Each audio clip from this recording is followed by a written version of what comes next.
time to end the bureaucrat's secret weapon. Debanking Nathan McCauley is CEO Anchorage Digital, an institutional crypto platform.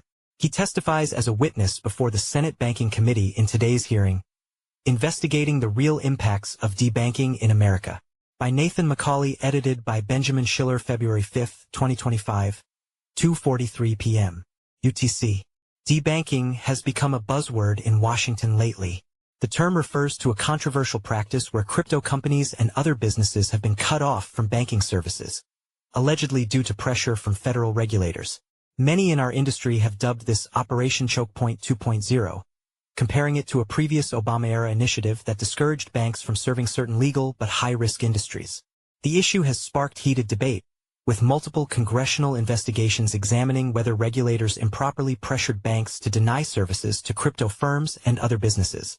Why a US-made blockchain could be a red flag for decentralization. Keep watching next video in 1 second. More video 0 seconds of 26 seconds volume 0%. Press shift ? To access a list of keyboard shortcuts. Keyboard shortcuts enabled disabled shortcuts open, close / or play / PauseSPACEIncrease volume decrease.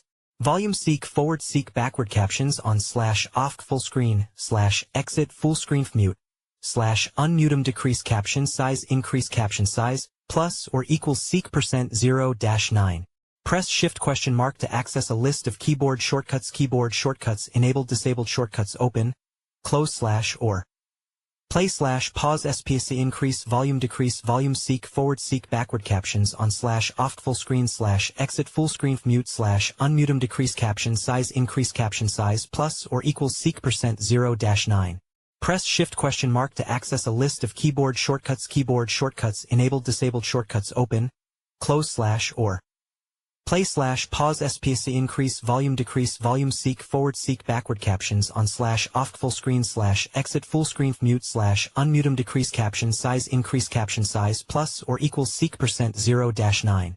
Next up, Pudgy Penguins announced their token 02:34, subtitle settings off English font color white font opacity, 100% font size 100% font family Arial character edge none edge color black background opacity 50%, window color black window opacity 0%, reset white black red green blue yellow magenta cyan, 100% 70, 5% 50% 25% 200%, 175%, 150%, 125%, 100% 75% 50%, Arial Courier Georgia Impact Lucida, Consulta Hometimes New Roman Trebuchet MS Verdananon Raised Depressed Uniform Drop.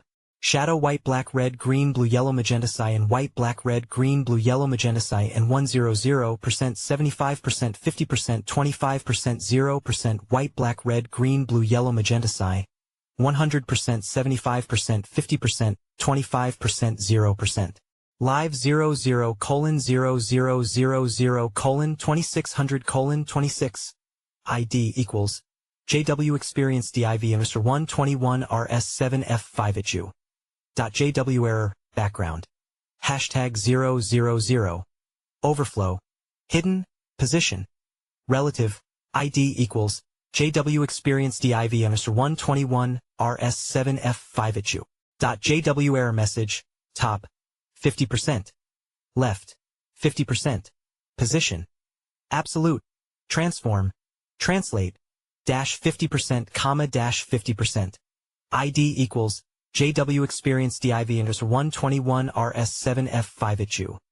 .jw error text, text align. Start, color, hashtag FFF, font, 14px/1.35 Arial, Helvetica, sans serif. This video file cannot be played. Error code 232001. Story continues. Don't miss another story. Subscribe to the Node newsletter today. See all newsletters. Sign me up by signing up. You will receive emails about CoinDesk products and you agree to our terms of use and privacy policy. I'm testifying before Congress about it today because my company experienced it firsthand, despite being a federally regulated bank ourselves, and because debanking is widely misunderstood. To address this threat to American values, we first need to understand what happened. Rather than regulators issuing clear, transparent rules on who banks can serve, debanking operates through a shadowy and democratically unaccountable process whereby regulators warn banks against serving certain types of customers not based on the individual risk they pose, but on hostility or bias towards an entire industry. Banks, facing the threat of enforcement action, penalties or worse, are left with no choice but to comply. And law-abiding individuals and businesses are cut off from basic banking services, which can be devastating. Here's what it looked like for us. In June 2023, we received an urgent call from our bank of 2.5 years. Despite an established banking relationship, we were even in active discussions about expanding into new partnerships. The bank abruptly informed us they were closing our account in 30 days because it was not comfortable with our crypto clients' transactions, even though we told them the funds at issue were client payments for custody fees, and that these were fully documented as part of our rigorous compliance process. Our contact refused to provide any further explanation or allow us to speak to the bank's risk management team. The irony was stark. We ourselves are a federally chartered bank, regulated and supervised by the OCC, subject to the same stringent capital, liquidity, and risk management expectations as any other national bank. Not once in the course of our partnership had our banking partner ever raised an issue with our account. We were a great bank customer, well-capitalized, well-regulated, and well-run. Yet, out of the blue, our bank abruptly cut us off with no explanation or recourse. While we were eventually able to find banks willing to partner with us, the impact of being nearly shut out of the banking system was devastating. It was extremely disruptive to our business and our clients, and contributed to the difficult decision we made in 2023 to lay off 20% of our workforce. And we weren't alone. Legitimate American businesses across our industry found themselves scrambling for basic banking services, spending time and resources on workarounds rather than innovation and growth, causing major disruption and even driving some out of business. Regulators' actions amounted to a de facto ban on banking the crypto industry, made even more destructive by its seemingly arbitrary enforcement. No one knew why some firms retained access while others were cut off, creating a climate of constant uncertainty. To be clear, if regulators had enacted such a major policy decision through proper channels like formal notice and comment rulemaking, that would be one thing. But no rule was ever proposed, publicly debated, or subjected to legal scrutiny. Nor did Congress ever pass legislation to authorize the choking off of large parts of an industry from the federal banking system. History shows us that without a permanent fix, this will happen again.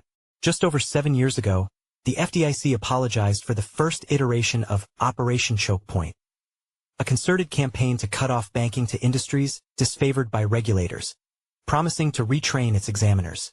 Fast forward to 2023, and those same debanking efforts, this time with a different politically disfavored industry, occurred again. Without action, Operation 3.0 is only a matter of time, and any industry could be the next target. So how can we prevent this from happening again? Congressional oversight, like the hearing I will testify at today, is crucial to uncover the facts and hold the agencies accountable. Congress must also act to establish real safeguards. Consider legislation requiring banks to provide fair access to banking services within the bounds of existing law. Require agencies to annually certify that they are not pressuring banks to discriminate against lawful businesses.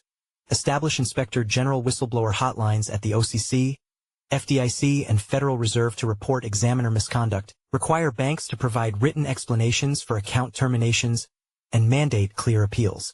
Processes such protections would ensure that no federal regulator can abuse its authority to quietly choke off law-abiding individuals, companies, and industries again.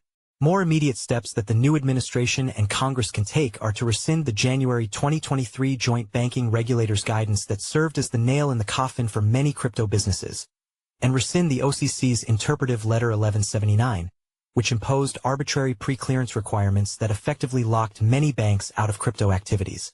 These aren't just procedural changes. They are essential to protect American innovation and ensure democratic accountability. When regulators have to own their decisions and defend them before the public and the courts, the backroom pressure campaigns end and transparency and rule of law prevails. The scrutiny should be on implied threats from bureaucrats, not on legitimate businesses following the rules. Until these reforms are implemented, everyone is at risk.